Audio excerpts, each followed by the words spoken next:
ආදරණීය මිත්‍රරුනි, අද අපි ඉතිහාසයේ දුෂ්කරතම මොහොතකට මුහුණ දෙමින් ඉන්නවා. ගංවතුර නායයෑම් කුණාටු ඒවා අපේ ජීවිත බිලිගෙන නිවාස විනාශ කළා. අපේ හදවත් ඉරා දමා තිබෙනවා. නමුත් මම ඔබට එක් සත්‍යයක් මතක් කර දෙන්නම්. ශ්‍රී ලාංකිකයන් ඕනෑම ව්‍යසනයකට වඩා ශක්තිමත් කියන එක. ඔව්, අපි තුවාල වෙලා ඉන්නේ. ඔව්, අපි වෙහෙසටපත් වෙලා ඉන්නේ. නමුත් අපි පරාජය වෙලා නැහැ. මේ දූපත අර්බුදයකට මුහුණ දුන්න සෑම අවස්ථාවකම ආයෙ නැගී සිටියා. අපිම නැවත ගොඩනගා ගත්තා. අපි දිස්ත්‍රික්ක ලෙස නොව, ආගම් ලෙස නොව, ප්‍රජාවන් ලෙස නොව, එක පවුලක් ලෙස එකට හිටියා. මේ කාලයක් ඊට වෙනස් නැහැ මිත්‍රරුනි. ආදරණීයන් අහිමි වූවන්ගේ වේදනාව අපගේත් වේදනාවයි.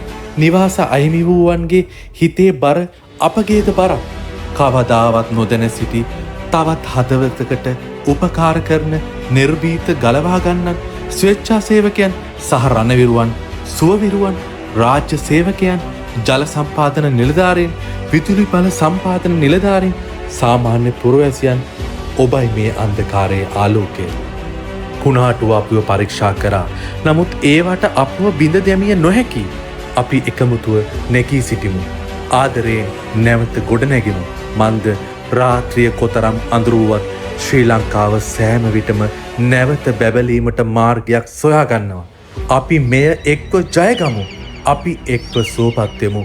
අපි එක්ව නැගිටිමු. කවරදාකටත් වඩා ශක්තිමත්ව මිත්‍රරුනි.